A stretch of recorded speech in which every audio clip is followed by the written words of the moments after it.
What's up, everyone? Welcome back to another video here on Play on GA with me, Seamus Brady. In this video, I'm just going to give the roundup of all the hurling action which took place over the weekend, starting with the big game, Limerick against Clare. That was the one that everyone was looking forward to. That was the one that was pegged by everyone as potentially being a huge challenge to Limerick. And it's the first match that Limerick have not won in the All-Ireland Championship since their All-Ireland semi-final defeat to Kilkenny in 2019. That just shows the absolute dominance that Limerick have had on the hurling championship ever since. They've been awesome and they were pushed right to the pin of their collars. And in my opinion, they just showed the absolute mettle that they have. I mean, the red card to Gearóid Hegarty, the injuries to Cian Lynch, the injury to Aaron Gillan, Peter Casey wasn't there either. And yet still, Clare couldn't beat them, even with Tony Kelly performing as well as he did. I thought Limerick's half backline was excellent. I thought Dan Morrissey at wingback is just fantastic. And it's a shame they don't have two of them, one for fullback and one for wingback. That being said, Mike Casey was excellent too. I thought Limerick showed great heart, great determination to stay in the game. Even then, I think if they were level 10 times or something, no, the lead swapped 10 times. They were level 16 times or something crazy how tight the game was. Draw, in my opinion, a fair result. Tony Kelly uncharacteristically missing that free to put them 2 points clear, and then Jim Burns leveled up. I mean, look, they'll be happy enough that they remain undefeated. Can't get my words out.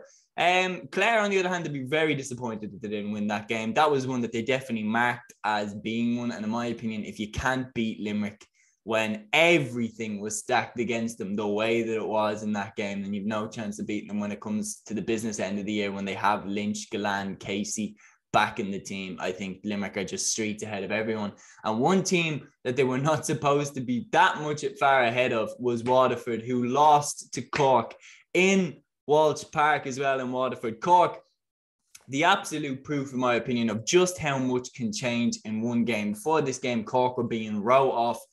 And now everyone's talking about how great Seamus Handy was, how great Alan Connolly was getting 2 goals. And then you've got Patrick Horgan breaking the all-time scoring record as well. A bit of personal history there for Hoggy. But he wasn't that good in the game. He was taken off around the 40th minute. And Cork just got better when he comes off. It's really sad to say, but their pace is electric. And when Horgan comes off, they seem to just go for the pace more. I mean, there was one play in the 30th minute where Horgan got the ball and there were 4 Waterford players on him. So my point about that they seem to rely on him when he's on the pitch, that is what I genuinely believe. I think when he's not on the pitch, they don't rely on him. And then other players tend to step up, the likes of Shane Kingston, the likes of Alan Connolly. So I think they've got something to work with there, Cork. Tim O'Mahony into the full forward line was a brilliant ploy by Kieran Kingston. He just won a lot of ball, caused a lot of carnage. For Waterford now, I mean, the Clare game is next. They have to save themselves, because if they go out of the championship when they were pegged as being the only team who could beat Limerick, it's just disastrous. I mean, to lose to Cork, no one saw that coming, especially after the beatdown that Waterford put on Cork in the league final. But yeah, they're in the situation that they're in now, and the Munster Championship is going right down to the wire, which I cannot wait to see who's going to get out, Cork or Waterford. Who do you think it's going to be? Put it in the comments down below. Moving on to the Leinster Championship now. There were 3 games in the Leinster Championship. First, Kilkenny beat my Dublin out the gate, 325 to 17 points. Just really sad. Like we've lost again to Kilkenny, and we seem to find a new way of doing it every year. This time we're just beating out the gate.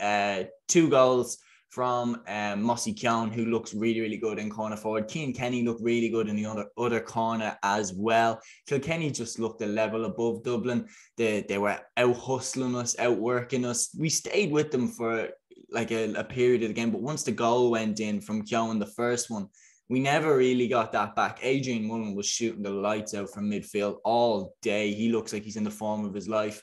And then, you've got Paddy Deegan. The fact that the Kilkenny defence looks so solid without Pádraig Walsh is fantastic news for Cody, because now they can move Walsh and keep him up in the forwards, where he looks so good throughout the league campaign. It's just, can Kilkenny put it up to Limerick? They did that in 2019.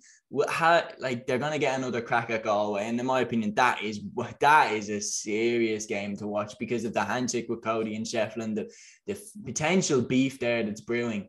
And a Leinster final now on the line, like that's going to turn the heat up a lot more. And yeah, speaking of Sheffield's team, they decimated Laois as predicted in O'Moore Park. They had 9 points from play on the board inside 5 minutes. Laois kind of some good performances again. Paddy Purcell is just fantastic. Chad Dwyer hit a boomer from midfield. But yeah, Galway never looked like losing this game. 237 to 21 points. Like, that's easy. Joseph Cooney tidied up the second goal.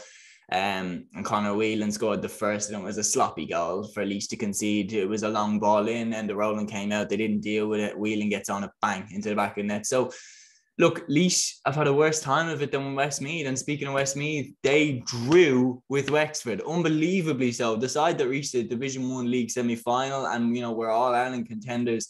Only 3 years ago, they were serious All-Ireland contenders.